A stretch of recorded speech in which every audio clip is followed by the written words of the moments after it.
आमिर, तुम ये मत भूलो कि मैं तुम्हारा बड़ा भाई हूं। अरे भाईजान, मैं कैसे भूल सकता हूँ? एजाज भाईजान, बड़े होने का हमेशा फायदा ही तो उठाया है आपने। इस मकान में सब बहन भाइयों का हिस्सा था, आप कब्जा जमा के बैठे हुए। 20 साल से मैं और सानिया किराए के मकानों में रुल रहे हैं, लेकिन अब नहीं। ये मकान बेचो और मुझे मेरा हिस्सा दो। तुम तो ऐसे कह रहे हो कि जैसे ये पूरा मकान अब्बा ने मरने से पहले सिर्फ तुम्हारे नाम करके चले गए हैं। मकान बेचो और मुझे मेरा हिस्सा दो। वाह! अरे कानूनी तकाजे पूरे करने पड़ते हैं, 10 कागजात बनवाने पड़ते हैं।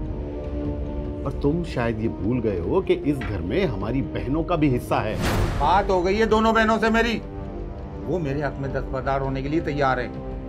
और आप भी इस मकान का कब्जा छोड़ें भाईजान। लालच अच्छी बात नहीं है। वैसे भी आपके 10-10 लाख के 3 बॉन्ड निकले, 30 लाख पूरे। क्या कब्र में लेकर जाएंगे आप? अरे किसने शोर मचा के रखा है? अरे 10-10 लाख का बॉन्ड निकला है तो टैक्स भी कटे हैं और इन पे कर्जा चढ़ा हुआ था वो उतरा है। अरे कैसे जाहिलों से पाला पड़ गया है। बहनें दस्तबरदार हो गई।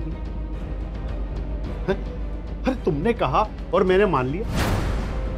अरे कोर्ट भी दस्तबरदारी का सर्टिफिकेट मांगती है, देना पड़ता है उनको। और हाँ, ये कब्जा करने का ताना देना मुझे बंद करो। अब्बा के मरने के बाद दिन रात एक करके मैंने बहनों का जहेज बनाया। अरे उनकी शादियां की हैं। और तो और तुझे मैंने ग्रेजुएशन भी करवाया। लगता है वो तुम सब भूल गए, मेरे एहसानात सब भूल गए हो। हाँ हाँ ठीक है, इसका मतलब ये नहीं है कि आप ये लाखों की प्रॉपर्टी पर सांप बनकर बैठे रहे। अरे कैसी जबान चल रही है तेरी? अरे बड़े छोटे की तमीज भूल गया है? इतना सा था, सीने से लगा के पाला है। अरे तेरी माँ तो फैशन में फिरती रहती थी। बस, मेरी माँ के बारे में और कुछ कहा ना तो बहुत बुरा हो जाएगा। और तुम लोग ऐसे नहीं छोड़ोगे ये घर। अरसलान, पागल हो गए तुम? अरे मेरे बच्चे को गोली मार देगा। ये क्या बदमाशी है? तो समझा अपने बेटे को। अरे नीचे कर इसे। अरे मेरे बच्चे को मार देगा ये। अरे रोको इसे। ये औकात मेरे, समझा? जिंदा गाड़ दूंगा तुझे मैं। अरे मेरे बच्चे को देखो। आमिर, आमिर, क्या यही दिन रह गया था देखने के लिए कि तू और तेरा बेटा हमारे घर में घुसकर हम पर पिस्तौल तानो और बदमाशी करो? अरे तुझे तो अपना भाई कहते हुए मुझे शर्म आती है। छी! भाईजान, आपने अभी तक बदमाशी देखी कहाँ है मेरी? अभी तक तो शराफत से बात हो रही थी, लेकिन अब इसके बाद नहीं।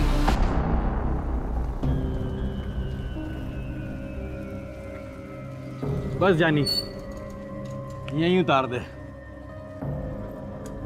बड़े दिनों बाद बिल से निकला हूं ना, थोड़ी धूप वूप खा लूं। चलो फैजी उस्ताद, मैं निकलता हूँ। अरे ये अपना अरसलान मुंह लटकाए क्यों बैठा है? ये तो तेरे मामू का लड़का है ना, ये अपन का फैन है। तू निकल, मैं पूछता हूँ।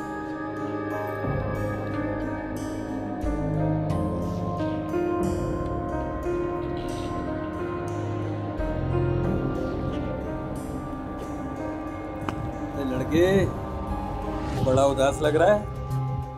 अरे फैजी उस्ताद, तुम यहाँ पे कैसे?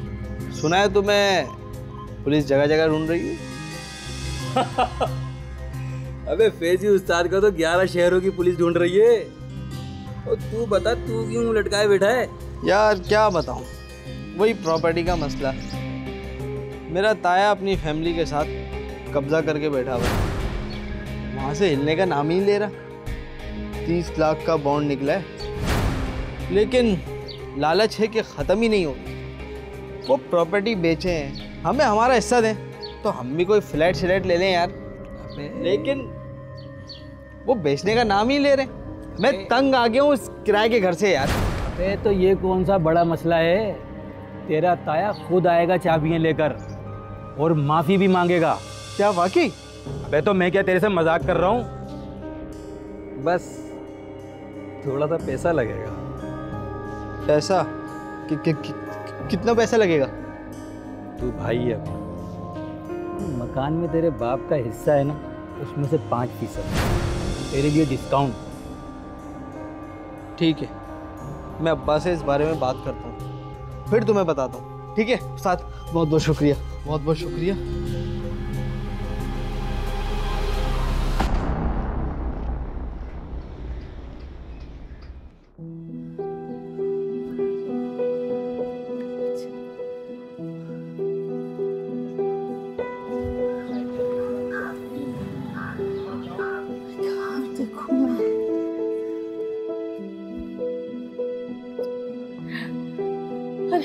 अरे आप आ गए, कुछ पता चला उमर का? कुछ पता नहीं चला, हर जगह ढूंढा, हर तरफ लड़के दौड़ाए, लेकिन किसी को कुछ खबर ही नहीं है। चाचा, चाचा हमने बहुत ढूंढा उमर को, सारे मुर्दा खाने और अस्पताल भी चेक करवा लिए, मगर उमर कहीं नहीं मिला। अरे कैसी बातें कर रहे हो? अरे मैंने सिर्फ उससे सौदा मंगवाया था महीने का।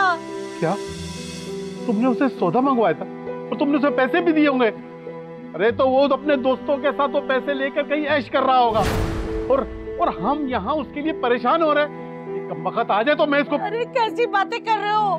कल शाम से मेरा बच्चा घर नहीं लौटा है और खून भी उसका मुसलसल बन जा रहा है। अरे कुछ करो, मेरा तो दिल हौल रहा है। चाची ठीक कह रही है चाचा, उमर तो हमारे बगैर स्नोकर क्लब नहीं जाया करता था। मुझे जरूर कोई गड़बड़ लग रही है। मैं तो कहता हूँ आप पुलिस में रिपोर्ट लिखवाएं। क्या पुलिस? हाँ तुम ठीक कह रहे, मैं पुलिस स्टेशन जाऊंगा। बल्कि शहजाद तुम भी मेरे साथ चलो। वो मुझे अम्मा की दवाई लेनी थी ना, अम्मा मेरा इंतजार कर रही होंगी। आप जाएं, मैं आता हूँ। अरे जाओ, तुम मेरे बच्चे को ले आओ बस। मैं जाता हूं, तुम तसल्ली रखो। या अल्लाह मेरे बच्चे की हिफाजत करना। अरे आप लोगों ने उसे डांटा वाटा तो नहीं था? मुमकिन है गुस्से में क्यों चला गया? अरे नहीं इंस्पेक्टर साहब, वो हमारी अकलौती औलाद है, बड़े नाजों से पाला है हमने उसको। यही तो गलती की आप लोगों ने, नाजों से पालते हो लड़कों को। अरे खिलाओ सोने का निवाला और देखो दुश्मन की नजर। नहीं इंस्पेक्टर साहब, वो तो बड़ा लायक बच्चा है और उससे पहले उसने कभी भी ऐसे नहीं किया। अरे सब माँ बाप यही कहते हैं, सब माँ बाप की नजर में उनके बेटे लायक होते हैं और एक नंबर के नालायक होते हैं सारे के सारे। ये बताओ उसका किसी से कोई झगड़ा वगड़ा तो नहीं हुआ था, या कोई रकाबत का चक्कर है? उनका आजकल के लड़के बड़े जज्बाती हो गए। देखिए इंस्पेक्टर साहब, इस बारे में तो मैं कुछ नहीं जानता। मैं तो बस ये जानता हूँ कि गुज़श्ता 20 घंटे से मेरा बेटा घर नहीं लौटा और उसका फ़ोन भी बंद जा रहा है। फिर आप खुद सोचें कि ऐसे में उसकी माँ का क्या हाल होगा। मैं आपके आगे हाथ जोड़ता हूँ, कुछ करें आप इस पर। अच्छा आप परेशान ना हो, उसका नंबर लिखाएं।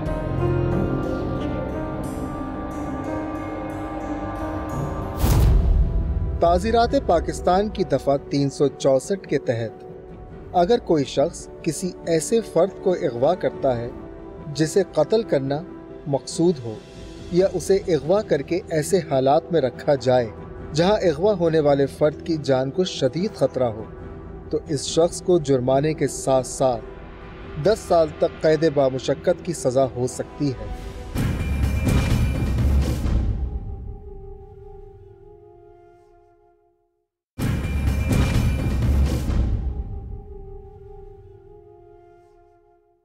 अब्बा अभी 1 घंटे पहले ही मेरी बात हुई है। फैजी उस्ताद अपनी ज़ुबान का पक्का आदमी है और कह रहा था कि किसी को खबर भी नहीं होगी। वो तो ठीक है, मगर अरे भाई क्या बात हो रही है? बाप बेटे में क्या खुसर पुसर चल रहा है? कुछ नहीं अम्मी, वही प्रॉपर्टी की बात हो रही है। ये प्रॉपर्टी फिर बीच में कहाँ से आ गई? नहीं चाहिए मुझे ऐसी प्रॉपर्टी जिसमें भाई भाई के खून का दुश्मन बन जाए। अरे मैंने पहले भी कहा था आमिर, लानत भेजो ऐसे घर पे, मगर तुम बाप बेटे को तो भूत सवार है। बस अल्लाह का वास्ता है, मैं अभी भी कहती हूँ छोड़ दो ऐसी जगह जायदाद। अरे पागल हो गई हो आप अम्मी, ऐसे कैसे छोड़ दें? पूरी जिंदगी गुजारना चाहती हो इतने छोटे से घर में? मैं तो नहीं गुजारूंगा और अपना हक लेकर रहूंगा, देख लेना। अरे अरसान, अरे देखो इसको। हाँ इसको क्या, तुम्हारी चिक चिक से तंग आकर गया है, वो नाराज हो गया। वो तुम क्या चाहती हो, इसी तरह जिंदगी गुजारे? हम उमर का नंबर ट्रैकिंग के लिए दे रहे हैं और आपका नंबर हमारे पास सर्वेलेंस पे है। हो सकता है अगवाकार आपसे राब्ता करें। आप ये बताएं कि आपके ख्याल में कौन कर सकता है? किसी से दुश्मनी या आपका किसी से कुछ झगड़ा हुआ है? इंस्पेक्टर साहब, मेरे पास कोई सबूत तो मौजूद नहीं है, लेकिन मुझे लगता है कि उमैर की गुमशुदगी में जरूर अरसलान का हाथ है। अरसलान? ये अरसलान कौन है? अरसलान मेरा भतीजा है।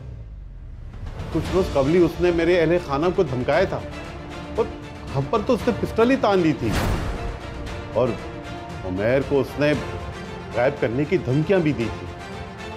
तो उठना बैठना भी कुछ अच्छे लोगों में नहीं है। इंस्पेक्टर साहब, मुझे तो उसी पर ही शक है। ठीक है, हम देख लेंगे, लेकिन पहले तो ये बताओ तुम, वो तुम्हें धमकियां क्यों देता था?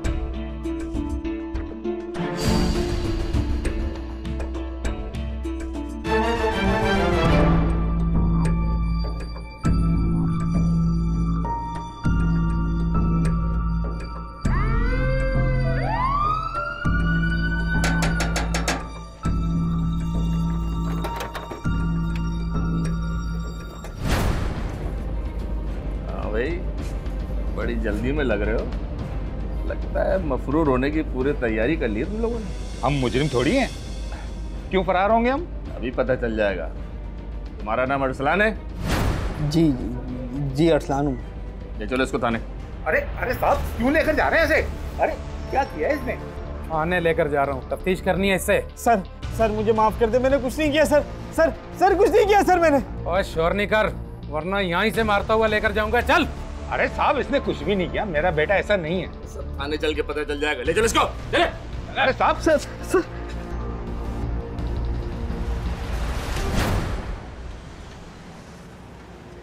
देखिए, आप जिस तरह से जिक्र कर रहे हैं उस तरह से तो पुलिस के तरीक़ेकार पर मुझे भी एतराज़ है, लेकिन आखिरकार पुलिस आपके बेटे को गिरफ्तार करके लेकर गई है, कोई वजह तो बताई होगी ना, किस इल्ज़ाम में गिरफ्तार किया आपके बेटे को? जी हाँ, गया था मैं वहाँ पर, पूछा था उनसे, लेकिन जो इल्ज़ाम उन्होंने बताया वो सुनकर तो मेरे पैरों तले से ज़मीन ही निकल गई। तुम्हारे बेटे पे अगवा का इल्ज़ाम है और ये इल्ज़ाम किसी और ने नहीं, तुम्हारे बड़े भाई एजाज ने आयद किया है। एजाज भाई? नहीं, उन्हें कोई गलतफहमी हुई है। हम भला उमेर को क्यों अगवा करेंगे? हमें तो कुछ देर पहले ही पता चला कि उमेर अगवा हुआ है, हम भाईजान के पास जा ही रहे थे। नहीं साहब, उमेर तो हमारा अपना खून है, मेरे बेटे जैसा है वो। जब वो वहाँ उनसे झगड़ा कर रहा था, उनसे तशद्दुद कर रहा था, असला दिखा रहा था, उस वक्त तुम्हारे खून ने जोश नहीं मारा? तुम तो वहाँ मौजूद था। वो तो बस अब जबान पे ताले पड़ गए ना तुम्हारे। हम सब जानते हैं तुम्हारा जायदाद का झगड़ा चल रहा था ना उसके साथ, और तुम्हारा लुफंगा बेटा जिन लोगों के साथ उठता बैठता है ना, हमें सब खबर है। बेहतर यह है कि सब कुछ सच से उगल दो, तुम्हारे लिए यही बेहतर है। बताओ मेरे कहाँ है? नहीं साहब, मेरा बेटा ऐसा नहीं है, मैं भाईजान के पास जाऊंगा, समझाऊंगा उसे। साहब, मेरा बेटा ऐसा नहीं है। कोई फायदा नहीं है, FIR कट चुकी है।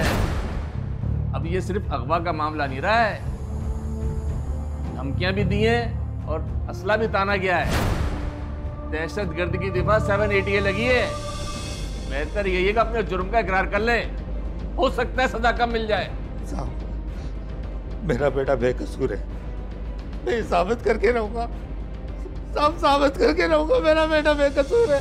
ये पिस्तौल तानने का मामला क्या है और आपके बेटे ने असलहा कहाँ से लिया? मैडम, वो पिस्तौल मेरा अपना है, उसका लाइसेंस भी है और मेरे घर में मौजूद है, आप चेक कर सकती हैं। उसमें से एक गोली भी नहीं चली। लेकिन ये कत्ल का तो मामला है ही नहीं, अगवा का मामला। FIR कट चुकी है, 780 लगी है, जमानत नहीं हो सकती। देखिए, मुझे सिर्फ ये पता है कि मेरा बेटा बेकसूर है, मुझे यकीन है मेरा बेटा बेकसूर है। देखिए, जब तक आपके बेटे पर इल्ज़ाम साबित नहीं होता, हम भी तब तक उसे बेकसूर ही समझेंगे। लेकिन एक बात आप जहन में रखें कि आपके बेटे का जो माजी में रवैया रहा है वो बहरहाल रिकॉर्ड पर है और उसके खिलाफ इस्तेमाल हो सकता है। तफ्तीश में भी पुलिस यही सोचेगी कि पहले भी गुंडागर्दी कर चुका है, ये इस किस्म की वारदात कर सकता है। बहरहाल हम पूरी कोशिश करेंगे किस तरह से हेल्प आउट कर सकते हैं। शहरियार, आप फिलहाल इनके साथ ज़रा थाने जाएं, अरसलान से भी मिलें और FIR की कॉपी तो निकलवाएं। फिर हम देखते हैं मजीद क्या किया जा सकता है।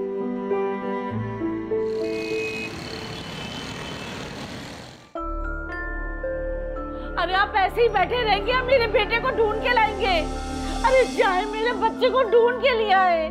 हौसले से काम लो फायजा, पुलिस ने गिरफ्तार कर लिया है अरसलान को। बुज़दिल है वो, एक नंबर का, सब कुछ उगल देगा वो। कहाँ है हमारा बेटा, सब कुछ बता देगा। अरे मेरे कलेजे में आग लगी हुई है, आप नहीं समझोगे। अरे सारिया, तुझे अल्लाह समझेगा। कैसी औलाद पैदा की है तूने। डस गई हमें, वो डस गई। अरे देखे, पुलिस का फोन होगा, मेरा बेटा मिल गया। हाँ। उठाए, जल्दी उठाए फोन। पुलिस का तो नहीं है, पता नहीं कौन है। हेलो, कौन? मैं कौन हूँ इससे ज्यादा ये जानना जरूरी नहीं है कि तेरा बेटा उमर इस वक्त कहाँ है। कहाँ है? कहाँ है उमर? कहाँ है मेरा बेटा उमर? और हमारे पास है,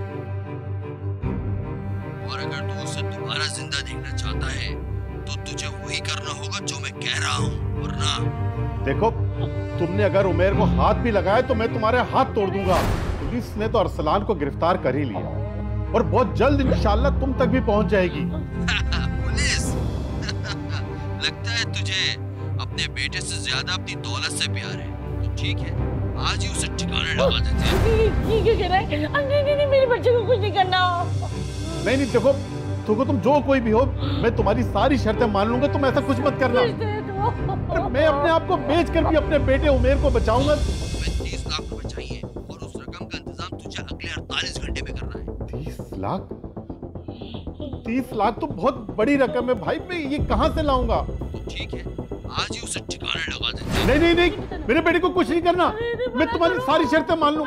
हेलो, करो, मेरे बच्चे को कुछ ना करे, दे दो सब कुछ। सब्र करो फायदा, मैं अपने बेटे की खातिर सब कुछ दे दूं, सब कुछ दांव पर लगा दूंगा। तुम फिक्र मत करो, तुम मत रो। ताज़ीरात पाकिस्तान की दफा 392 के तहत अगर कोई शख्स चोरी, डकैती या रहजनी का मुर्तकिब करार पाता है तो उसे कम से कम 3 साल और ज्यादा से ज्यादा 10 साल कैद और जुर्माने की सजा सुनाई जाएगी।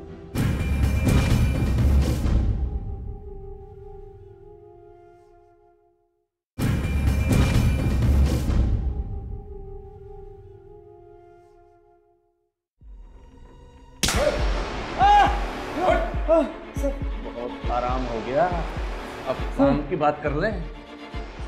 बता, कहाँ है उमर? कहाँ छिपाया तेरे साथियों ने? बोल। सर मैं कह रहा हूँ ना, मुझे माफ कर दे, मैंने उमर को अगवा नहीं किया सर, मुझे नहीं पता वो कहाँ है सर। अब तो तू ये कहेगा कि फैजी बुलेट से मेरा कोई ताल्लुक नहीं है? बेवकूफ समझते हमें? तेरी दोस्ती है उससे, तेरा उठना बैठना उसके साथ, हमें सब खबर है। तुम दोनों ने मिलकर ये ड्रामा रचाया है। बोल। सर मेरा कोई कसूर नहीं है सर, मैं कह रहा हूँ मुझे इस बारे में कुछ नहीं पता सर, प्लीज सर मुझे जाने दे सर। आमिर भाई, मुझे जैसे ही खबर मिली कि उमर अगवा हो गया, मेरे तो खुदा की कसम मेरी टांगों के नीचे से जमीन निकल गई। मेरा दुख तो सिर्फ तुम ही समझ सकते हो। मैं जानता हूं कि तुम भी इस हादसे से गुजर चुके हो जब तुम्हारा बेटा साद अगवा हो गया था। एजाज भाई, मगर आप फिक्र ना करें, उमर बहुत जल्द घर आ जाएगा। मैं तो सोच भी नहीं सकता था कि आमिर और अरसलान इस तरह की हरकत करेंगे। तौबा तौबा, लोगों का खून किस तरह सफेद हो गया। बताओ, एक दादा की औलाद भाई भाई, और ये क्या कर रहे हैं? अरे कोई भाई भाई नहीं है, आमिर तो एक नंबर का चीटर है और अरसलान तो दहशतगर्द बन चुका है। अरे उसने मेरे बेटे के ऊपर पिस्टल तान ली थी और ये खून उतर आया था उसकी आंखों में। तौबा तौबा, अब इस तरह की हरकतें हमारे खानदान में भी आ गई हैं। ये सब तो हम फिल्मों में देखा करते थे कि भाई भाई का अगवा करा रहा है, भाई भाई का कत्ल करा रहा है। क्या हो रहा है एजाज भाई? यकीन करें कि हकीकत में और अपनी जिंदगी में मैं अब देख रहा हूं। मेरी दुआ है इंशाअल्लाह ताला कि कल का सूरज तुलू होने से पहले उमेर घर आ जाए। आप फिक्र ना करें। और ये बताएं कि पुलिस ने क्या कहा है? अरे भाई, पुलिस तो बड़ी तसल्लियां दे रही है और अपनी सारी कोशिशें कर रही है। मुझे अल्लाह की ज़ात पर उम्मीद है कि इंशाल्लाह मेरा उमैर घर ज़रूर आ जाएगा। अरे उसकी माँ उसके गम में निढाल हो चुकी है, बहुत रो रही है। इसको संभालना मेरे लिए बहुत मुश्किल हो गया है। सर, हमने एजाज का नंबर सर्वेलेंस में डाला था। अभी अभी अगवाकारों की कॉल आई है। 30 लाख रुपए का मुतालबा किया उन्होंने। टीम तैयार करो, हम अभी रंगे हाथों पकड़ेंगे। जी बेहतर है सर।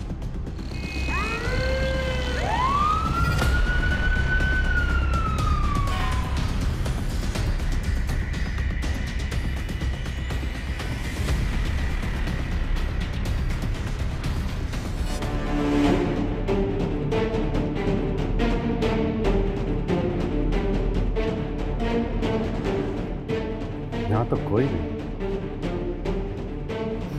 तक आया क्यों नहीं?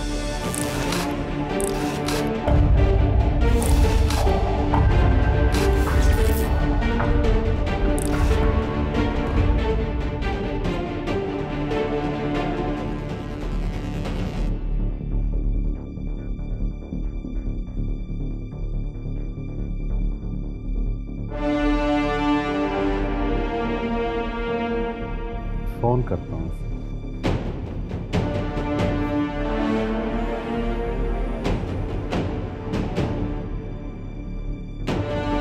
हाँ, जिसका तो नंबर ही बंद आ रहा है। सर जाल बिछ गया है, मगर वो कबूतर नहीं आया। बहुत देर हो गई है। लगता है हमारे प्लान की उन्हें भनक पड़ गई है। इस नंबर से कॉल आई थी, वो ट्रेस हुआ? सर अभी नंबर बंद जा रहा है। जैसे नंबर ऑन होता है सिग्नल मिल जाएंगे हमें। ठीक है। अच्छे कहाँ चले?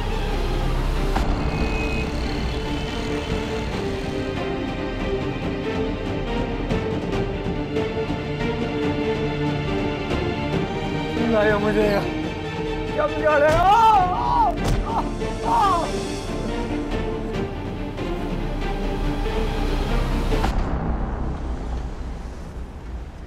मैडम, पुलिस ने अपने तौर पे तो जाल बिछाया था, लेकिन शायद मुलजिम को भनक लग गई, वो पैसे लेने ही नहीं आया। ये अगवाकार हमारी तवक्कुआत से बहुत ज़्यादा शातिर निकला है।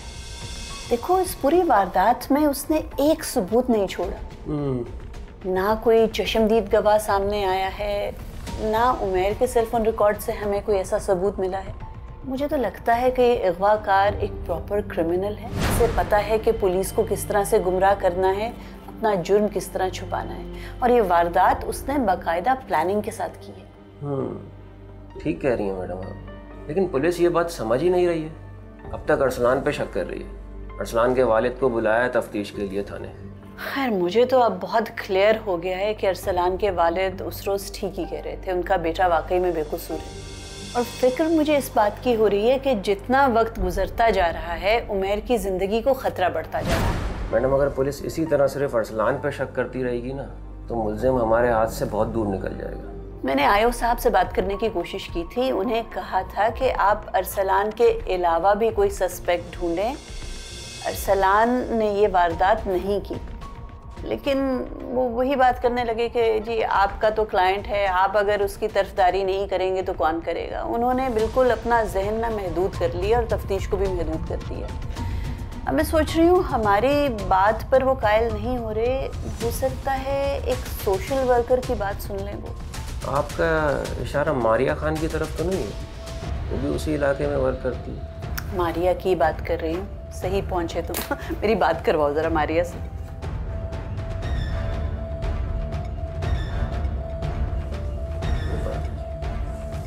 बैल जा रही। जी मारिया, अस्सलाम वालेकुम। आमना कबीर बात कर रही हूँ। जी आमना कबीर, काफ़ी दिनों बाद आपने मुझे याद किया। अच्छा, असल में मारिया एक काम था आपसे। जी जी बिल्कुल, क्यों नहीं, मैं आपके किस काम आ सकती हूँ?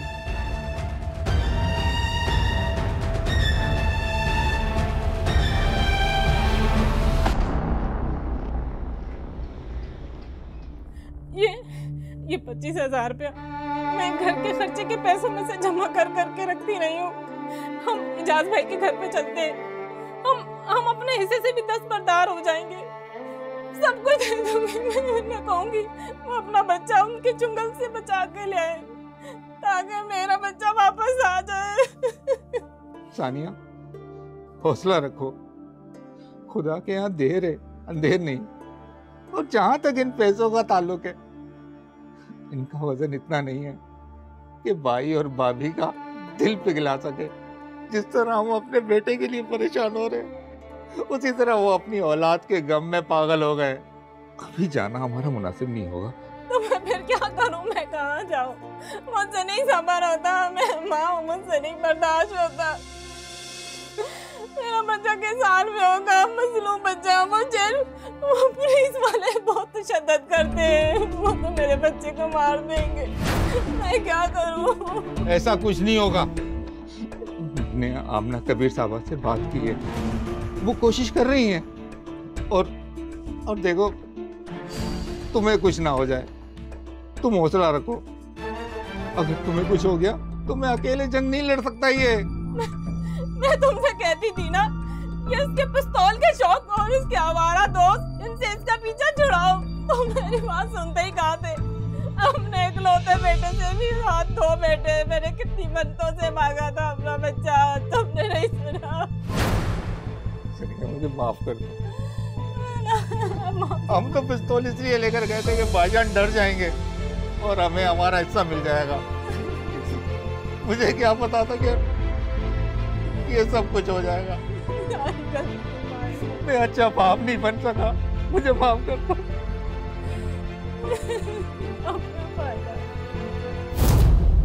ताज़ीरात पाकिस्तान की दफ़ा 315 के तहत अगर कोई शख्स इरादतन किसी हथियार या किसी फेल से किसी को जिस्मानी या जहनी नुकसान पहुंचाए जो इसकी मौत का सबब बने, तो उसे कत्ल शुबे अम्द का मुर्तकिब करार दिया जाएगा, जिसकी सजा 14 साल तक हो सकती है।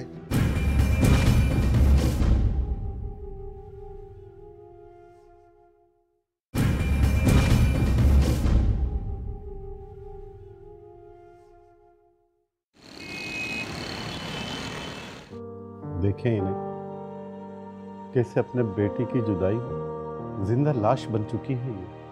और मैं भी मर चुका हूँ। मैं शुक्रगुजार हूँ आप, मगर मैं ये नहीं चाहता कि आपकी तंजीम इस इशू को लेकर दुनिया के सामने लाए। आपके बेटे की ज़िंदगी से बढ़कर तो कुछ भी नहीं। अब मैं उमैर के इशू को मीडिया में हाईलाइट करने नहीं, बल्कि आपकी मदद करने आई हूँ, ताकि हम उमैर को ढूंढने में आपके काम आ सकें।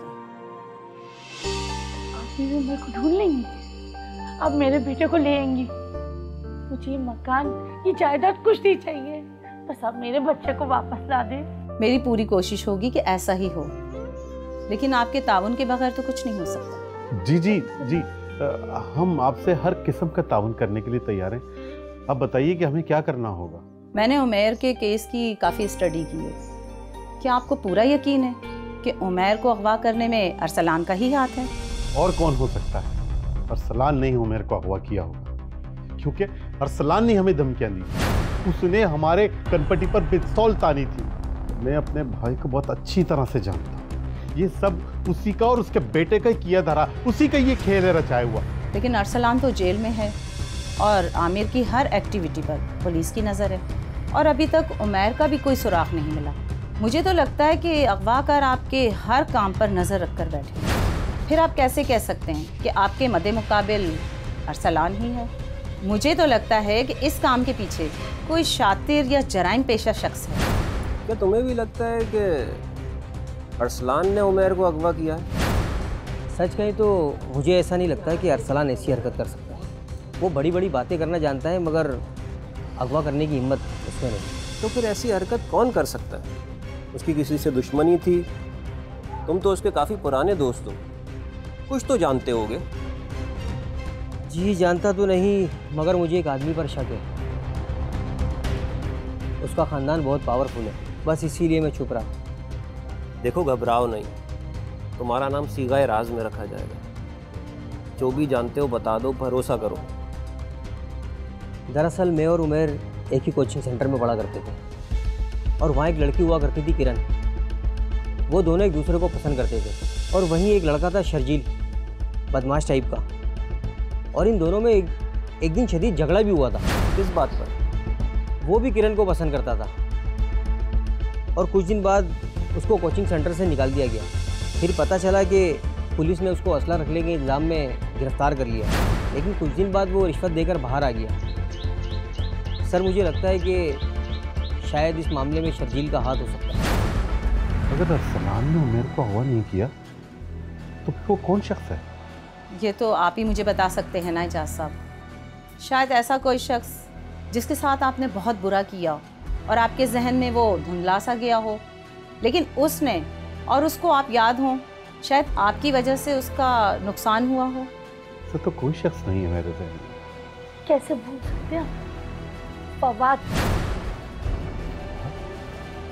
फवाद क्या इतना भी गिर सकता? सोच भी नहीं सकता कि वो ऐसी जलील हरकत करेगा।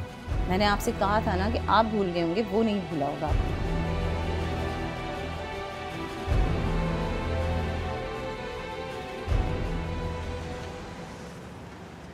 मेरा अंदाज़ा गलत था मैडम। शर्जील का उमैर के अगवा से कोई ताल्लुक नहीं।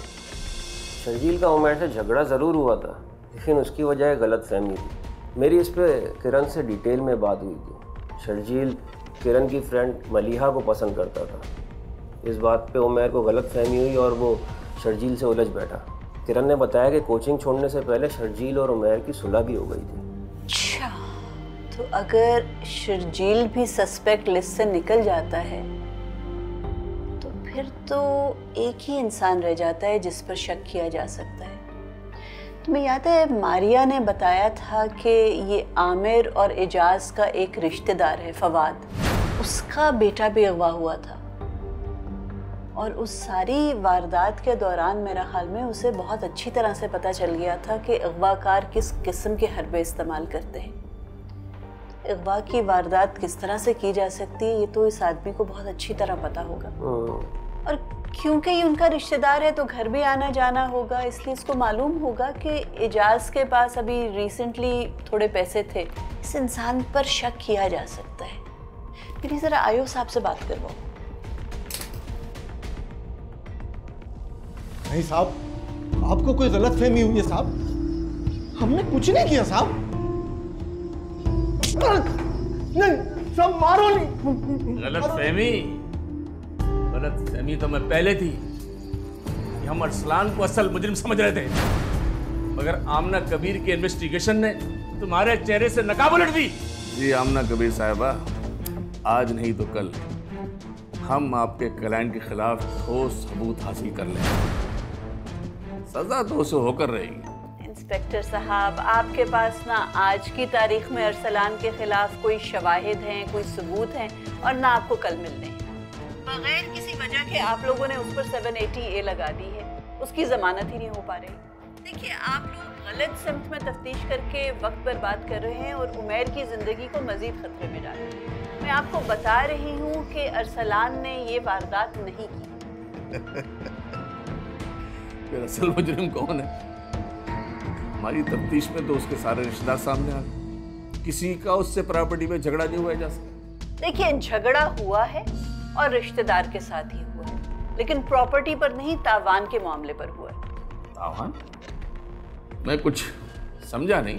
ये एजाज और आमिर का एक रिश्तेदार है फवाद। इसका कोई 8 साल पहले बेटा अगवा हुआ था और जो अगवाकार थे उन्होंने 10 लाख की रकम तावान में मांगी थी। अब फवाद के पास पैसे नहीं थे तो उसने अपने इन रिश्तेदारों से मदद मांगी, खास तौर पर एजाज से। एजाज ने मदद करने से इनकार कर दिया तो अगवाकारों ने कुछ अरसे इंतजार किया। जब उन्हें रकम नहीं मिली तो उन्होंने फवाद के बेटे को कत्ल कर दिया। आपका कहने का मतलब है कि फवाद ने बदला लेने के लिए उमैर को अगवा किया, तो भी 8 साल के बाद? देखिए, अगर आप खुले जहन से सोचें तो फवाद पर शक किया जा सकता है। इसके पास मोटिव है ये वारदात करने का, इसके पास एक्सपीरियंस है कि अगवा की वारदात किस तरह से होती है, और सिर्फ शायद बदले के लिए उसने वारदात ना की हो। 30 लाख की रकम अच्छी खासी अमाउंट है जिसके लिए कोई ये वारदात कर सकता है। आप इससे तफ्तीश तो कीजिए ना। हाँ साहब, मैं उससे इंतकाम लेना चाहता था, उसको एहसास दिलाना चाहता था कि बेबसी और कर्म क्या होता है, और एक बाप किस दर्द से गुजरता है जब उसके सामने उसके बेटे को बेदर्दी से कत्ल कर दिया जाए। साहब, क्या मांगा था मैंने उससे? क्या मांगा था? सिर्फ 10 लाख रुपए, और वो भी सिर्फ कर्ज। उसने नहीं दिया साहब, नहीं दिया। उसके लिए ये एक मामूली रकम थी, उसने अभी अपनी दुकान फरोख्त की थी। कितना गिड़गड़ाया था मेरा बाप, कितनी मिन्नतें की थी उसकी, लेकिन उसने कुछ नहीं सुना और कहता था जाओ पुलिस के पास जाओ, वो ढूंढ के देगी। और आखिरकार मेरे भाई को कत्ल कर दिया गया। लेकिन तुम्हारा मंसूबा नाकाम हो, पुलिस ने उमैर को बाजियाब करा लिया है। लेकिन एक सवाल भी बाकी है कि तुमने उमैर को अगवा कैसे किया?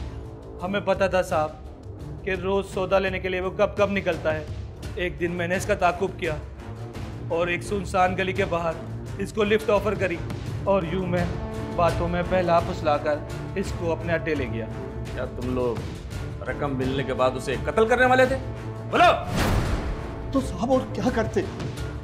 उसने हमारे चेहरे देख लिए थे साहब, और वैसे भी उसे कत्ल किए बगैर हमारा इंतकाम पूरा नहीं हो रहा था साहब, नहीं हो रहा था हमारा इंतकाम पूरा। तुम्हारे साथ जो कुछ हुआ वो गलत हुआ, लेकिन तुमने जो रास्ता अपनाया वो भी गलत था।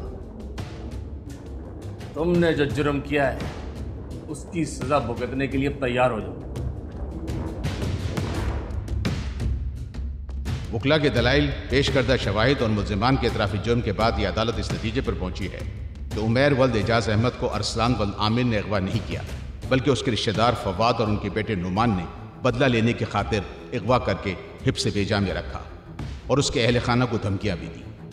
लिहाजा ये अदालत अरसलान वल्द आमिर को बेकसूर करार देते हुए इस केस से बाइज्जत बरी करने का हुक्म सुनाती है और दोनों मुल्जिमान फवाद और नुमान को दफ़ा 365A के तहत उम्र कैद की सज़ा का हुक्म सुनाया जाता है।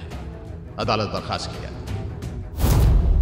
अगर आप भी कोर्ट नंबर 5 में कोई केस पेश करना चाहते हैं तो हमें ईमेल करें court5@sama.tv।